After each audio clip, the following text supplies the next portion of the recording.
기도하겠습니다.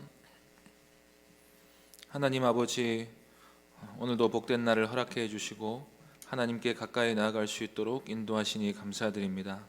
하나님이 기뻐하시는 마음을 갖추고 하나님의 얼굴을 잠잠히 바랄 수 있도록 우리 영혼을 새롭게 하여 주시옵소서. 주 예수 그리스도의 이름으로 기도하옵나이다. 아멘. 찬송가 287장 찬양하겠습니다. 찬송가 287장입니다.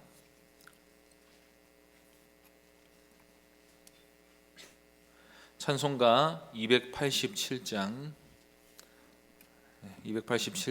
함께 찬송하겠습니다. 예수 앞에 나오면 죄사함 받으며 주의 품에 안기어 편히 쉬리라. 우리 주만 믿으면 모두 구원 얻으며 영생 복락 멸류관 확실히 받겠네. 예수 앞에 나와서 은총을 받으며 마음의 기쁨 넘치어 감사하리라. 우리 주만 믿으면 모두 구원 얻으며 영생 복락 멸류관 확실히 받겠네. 예수 앞에 설 때에 흰 옷을 입으며 밝고 빛난 내 집에 길이 살리라. 우리 주만 믿으면 모두 구원 얻으며 영생 복락 멸류관 확실히 받겠네. 하나님 말씀은 호세아 14장 4절부터 9절까지입니다. 호세아 14장 4절부터 9절까지 말씀입니다.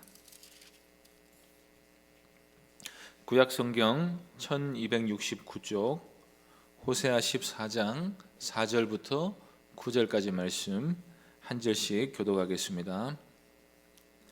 내가 그들의 반역을 고치고 기쁘게 그들을 사랑하리니 나의 진노가 그에게서 떠났음이니라.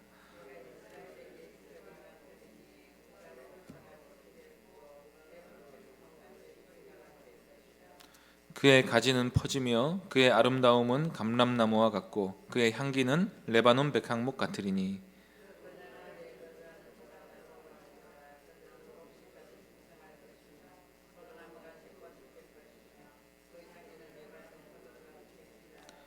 에브라임의 말이 내가 다시 우상과 무슨 상관이 있으리요 할지라. 내가 그를 돌아보아 대답하기를 나는 푸른 잣나무 같으니 내가 나로 말미암아 열매를 얻으리라 하리라. 누가 지혜가 있어 이런 일을 깨달으며 누가 총명이 있어 이런 일을 알겠느냐. 여호와의 도는 정직하니 의인은 그 길로 다니거니와 그러나 죄인은 그 길에 걸려 넘어지리라. 아멘.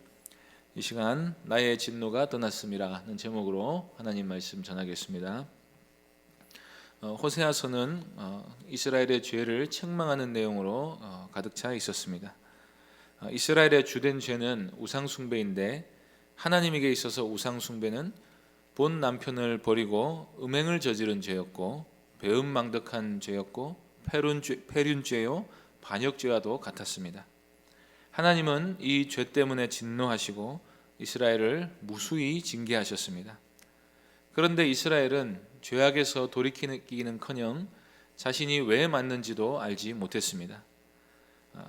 호세아 선지자처럼 이스라엘을 깨우칠 선지자가 부족하기도 했고 선지자가 있다고 해도 듣지도 않았기 때문입니다. 때문에 하나님의 징계는 적절했지만 효과가 별로 없었습니다. 이스라엘이 매를 맞는 것은 옳은 일입니다. 징계는 사랑의 표현이기 때문입니다. 하나님은 이스라엘이 깨닫고 돌이키기를 바라는 마음으로 징계하셨습니다.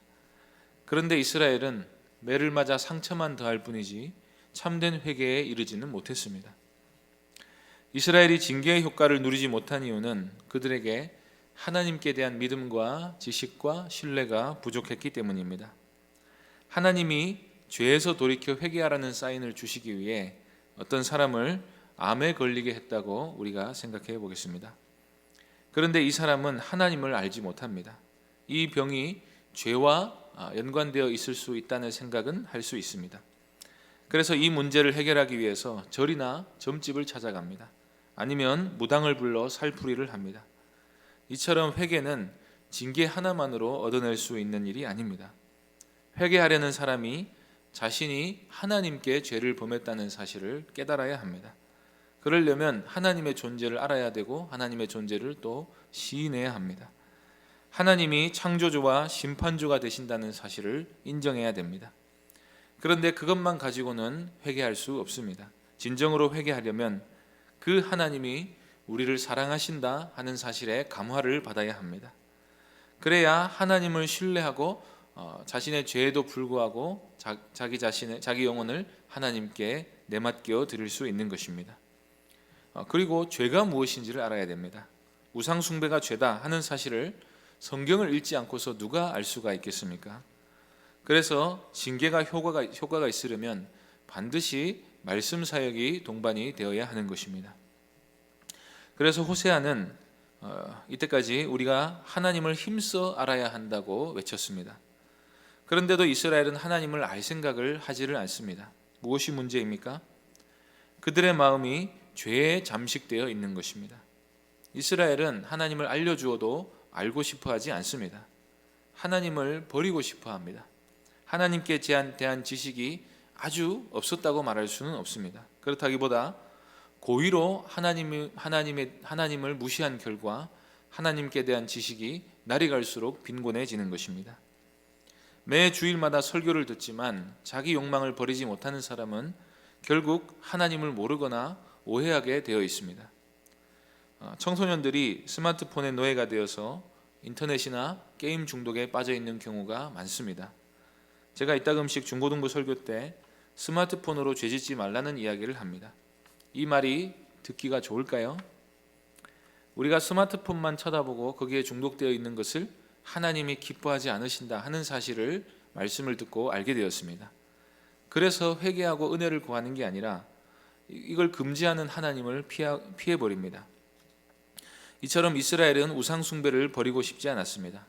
그래서 우상 숭배를 금하시는 하나님을 고의로 무시하고 선지자들의 입을 막아버린 것입니다.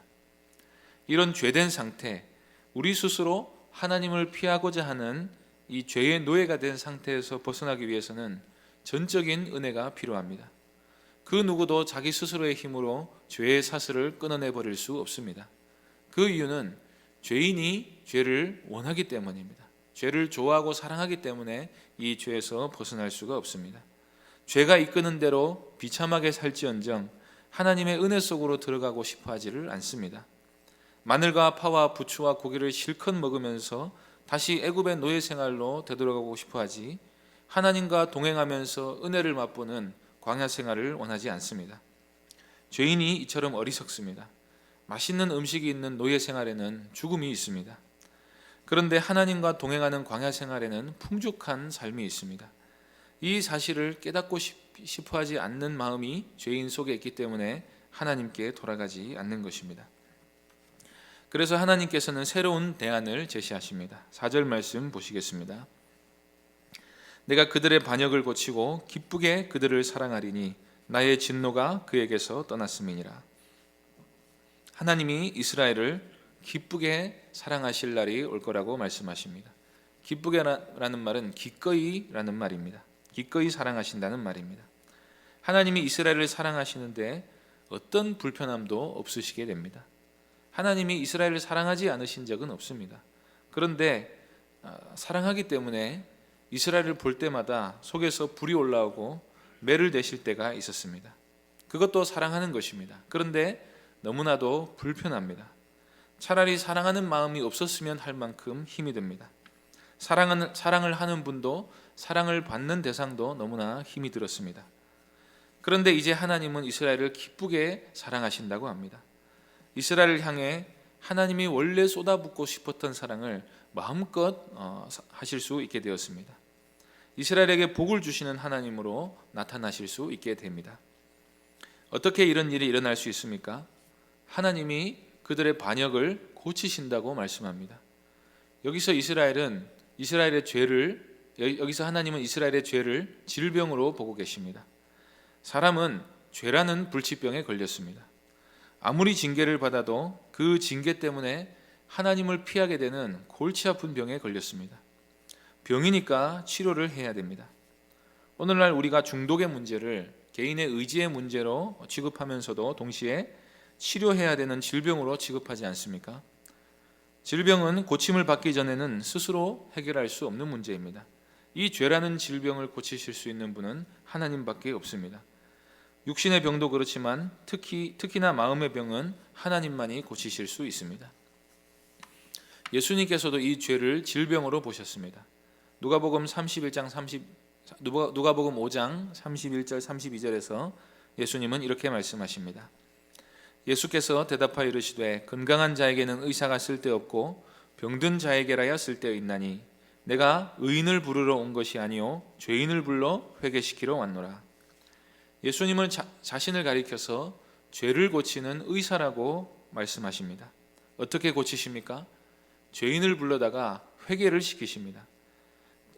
여기서 우리는 회개하는 일이 병고침을 받는 일이라는 사실을 알 수가 있습니다. 자기가 죄를 깨닫고 회개하는 게 아닙니다. 회개는 성령의 사역입니다. 성령께서 우리로 하여금 죄를 깨닫게 하시고 회개하고 하나님의 은혜를 간구하게 하시고 실제로 우리의 마음을 고치십니다. 하나님을 사랑하고 율법을 지키고자 하는 부드러운 마음으로 우리를 변화시켜 주십니다. 만일 어떤 사람이 죄를 뉘우칠 수는 있어도 딱딱한 마음까지 변화시킬 수는 없습니다. 죄인을 회개시키는 일은 전적으로 하나님이 우리에게 베푸시는 치료의 역사인 것입니다. 하나님이 이스라엘의 반역을 고친 결과 하나님의 진노가 이스라엘에게서 떠납니다. 이스라엘은 이제 하나님을 버리지 않습니다. 다시는 우상을 숭배하지 않고 하나님을 사랑하는 마음으로 율법을 지키려고 합니다. 8절 말씀 보시겠습니다. 에브라임의 말이 내가 다시 우상과 무슨 상관이 있으리요 할지라 내가 그를 돌아보아 대답하기를 나는 푸른 잣나무 같으니 내가 나로 말미암아 열매를 얻으리라 하리라. 이스라엘의 골칫거리였던 우상 숭배를 이스라엘 스스로가 버립니다. 로마서 8장 3절 4절에서 사도 바울은 이렇게 말씀합니다. 율법이 육신으로 말미암아 연약하여 할 수 없는 그것을 하나님은 하시나니 곧 죄로 말미암아 자기 아들을 죄 있는 육신의 모양으로 보내어 육신의 죄를 정하사 육신을 따르지 않고 그 영을 따라 행하는 우리에게 율법의 요구가 이루어지게 하려 하심이라. 율법의 요구가 있었으나 우리의 육신의 죄성 때문에 율법의 요구가 이루어지지 못했습니다. 그런데 하나님은 우리 이 연약한 육신에도 율법의 요구가 이루어지게 하실 수 있습니다. 어떻게 하셨습니까? 독생자를 사람으로 보내셔서 우리 모든 죄를 지고 죽으시게 한 것입니다. 그 결과 예수 그리스도를 믿는 사람은 죄사함을 받고 새로운 피조물로 거듭나게 됩니다. 그래서 하나님의 말씀을 따르는 새로운 피조물이 됩니다. 거듭난 사람은 이제부터 율법을 행할 수 있는 존재가 됩니다. 율법의 요구를 이루는 존재가 됩니다. 누가 이런 일을 하셨습니까? 누가 이 병을 고치셨습니까? 하나님이 하신 것입니다. 예수 그리스도를 통해 하나님이 우리를 고치신 것입니다. 죄라는 질병을 고침받고 율법을 지키게 된 사람은 이제부터 하나님이 주시는 복을 풍성히 누리게 됩니다. 어떤 복을 받습니까? 5절부터 7절까지 해서 하나님은 여러 가지 이미지를 사용하셔서 고침을 받은 이스라엘이 어떤 복을 받게 될지를 말씀하십니다. 5절부터 보겠습니다.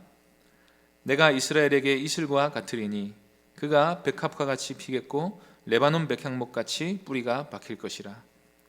여기서 하나님은 자신을 이슬 같은 분이라고 말씀하십니다. 우리나라에서 이슬은 크게 하는 일이 없어 보이지만 건조한 이스라엘 땅에서 이슬은 농사를 짓는 데 절대적으로 필요한 것이었습니다. 비 대신에 밤사이 맺힌 이슬이 땅을 적셔서 농작물이 자라게 했던 것입니다. 하나님이 만나를 주실 때도 이슬이 먼저 맺히고 이슬이 사라진 뒤에 만나가 맺혔다고 기록되어 있습니다. 하나님이 이스라엘에게 이슬과 같이 되어 메말라 죽은 이스라엘 땅에 생명을 공급하는 분이 되십니다. 이스라엘은 생명을 얻어 백합화처럼 아름답게 피게 됩니다. 이스라엘이 다시 아름다운 동산이 됩니다. 그 뿌리는 백향목처럼 막힙니다. 백향목은 뿌리가 깊기로 유명합니다. 그래서 이스라엘이 다시 뽑히지 않게 될 거라는 말씀입니다. 6절도 보시겠습니다. 그의 가지는 퍼지며 그의 아름다움은 감람나무와도 같고 그의 향기는 레바논 백향목 같으니. 뿌리가 깊을 뿐 아니라 가지도 풍성해집니다. 가지가 풍성한 것은 이스라엘이 번성하게 될 것을 의미합니다. 그 아름다움은 감람나무와 같다고도 합니다. 감람나무가 아름다운 것은 올리브 때문입니다. 올리브유는 지금도 아주 고급 기름으로 대접받습니다. 그래서 예로부터 올리브 기름은 비싼 편에 속했습니다. 이스라엘이 부유해질 것을 상징하는 것입니다. 또 그 향기는 레바논 백향목 같다고 합니다. 여기서 향기는 명성이 퍼지는 것을 의미합니다. 레바논 백향목처럼 이스라엘이 유명해집니다. 아브라함 언약이 온전히 성취가 되는 것입니다. 그리고 7절에서는 그 그늘 아래 거주하는 자가 돌아올지라.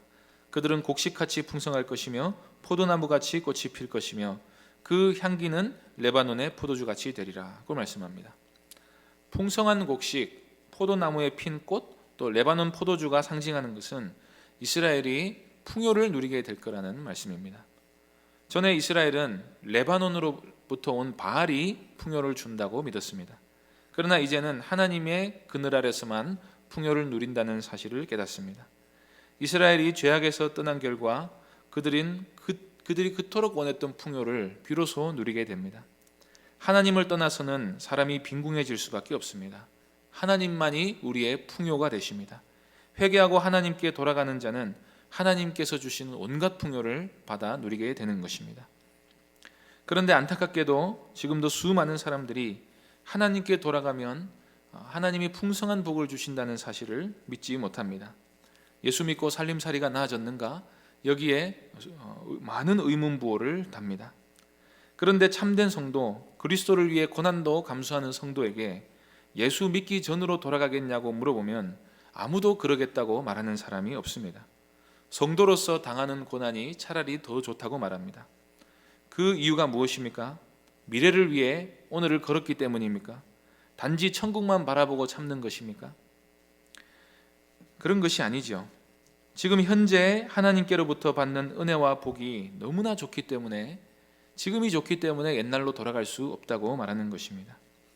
여기서 잠깐 맛보는 복도 지구를 다 줘도 안 바꿀 만큼 우리는 좋다고 고백하는 사람들입니다. 그러면 하나님 나라에서 누리는 복은 얼마나 좋겠습니까? 하나님께로 돌아가면 진짜 복을 받습니다. 그것도 풍성히 받습니다. 그래서 호세아 선지자는 책을 끝마치면서 이 말씀을 읽는 모든 사람들이 하나님의 진심을 깨닫고 말씀을 믿게 되기를 바라는 마음으로 이렇게 마무리 짓습니다. 9절 말씀 보겠습니다. 누가 지혜가 있어 이런 일을 깨달으며 누가 총명이 있어 이런 일을 알겠느냐? 여호와의 도는 정직하니 의인은 그 길로 다니거니와 그러나 죄인은 그 길에 걸려 넘어지리라. 우상을 버리고 하나님께로 돌아가면 하나님이 복을 주신다. 우리의 죄를 회개하고 하나님께 두 손을 들고 은혜를 구하자. 하나님이 우리의 죄악을 고치시고 마침내 영원한 행복을 주실 것이다.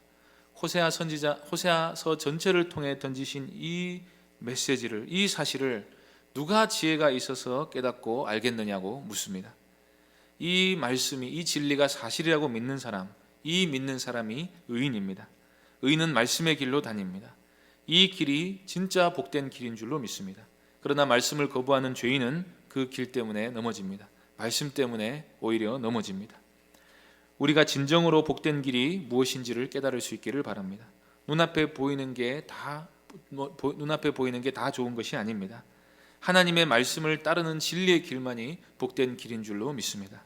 이 사실을 믿음으로 하나님 나라의 복을 날마다 풍성히 누리며 사시는 귀한 성도님들 되시기를 바랍니다. 기도하겠습니다. 하나님 아버지, 하나님께로 돌아가면 하나님께서 우리에게 풍성한 복을 주실 줄로 믿습니다. 우리가 말씀을 믿지 못해서 방황하고 세상의 눈앞에 좋아 보이는 것들을 취하면서 어리석은 길로 다닐 때가 많았습니다.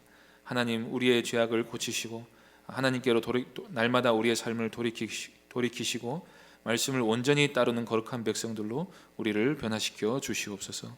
주 예수 그리스도의 이름으로 기도하옵나이다. 아멘. 하늘에 계신 우리 아버지여, 이름이 거룩히 여김을 받으시오며 나라의 임하옵시며 뜻이 하늘에서 이룬 것 같이 땅에서도 이루어지이다. 오늘날 우리에게 일용할 양식을 주옵시고 우리가 우리에게 죄 지은 자를 사하여 준 것 같이 우리의 죄를 사하여 주옵시고 우리를 시험에 들게 하지 마옵시고 다만 악에서 구하옵소서. 대개 나라와 권세와 영광이 아버지께 영원히 있사옵나이다. 아멘. 말씀을 기억하며 기도해 주시고 예배당 건축을 위해서 기도해 주시고 병중에 있는 여러 성도들 위해서 기도해 주시고 개인적으로 기도하시기 바랍니다.